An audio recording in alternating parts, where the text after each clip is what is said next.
Nabistong may lamang marijuana ang mga parcel sa isang warehouse sa Davao City. At dahil dyan, naghihigpit na ngayon sa mga package bago ipa-deliver.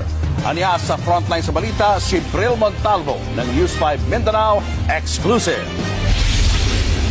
Isa-isang inamoy ng K9 Narcotic Detection Dog ng PIDEA ang 11 parcel na nakumpiska mula sa warehouse ng isang courier company sa Bunawan, Davao City. Sa inspeksyon, 6 sa mga parcel ang inupuan ng K9, indikasyong positibo ito sa iligal na droga.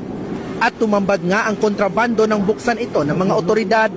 Kasalukuyang binubuksan ngayon ng mga tauhan ng PIDEA at NBI at maging tauhan ng courier ito ngang mga nakumpiska na mga kontrabando dito nga sa warehouse ng courier dito sa Davao City. Kung makikita natin, positibo mga kapatid, may mga marijuana, may nakita tayong mga illegal na mga kontrabando dito sa loob ng mga parcel. Naglalaman ang mga parcel ng high-grade kush, mga vape na may marijuana substance at marijuana oil. Tinatayang hindi bababa sa 5 milyong piso ang halaga ng mga nakumpiskang droga.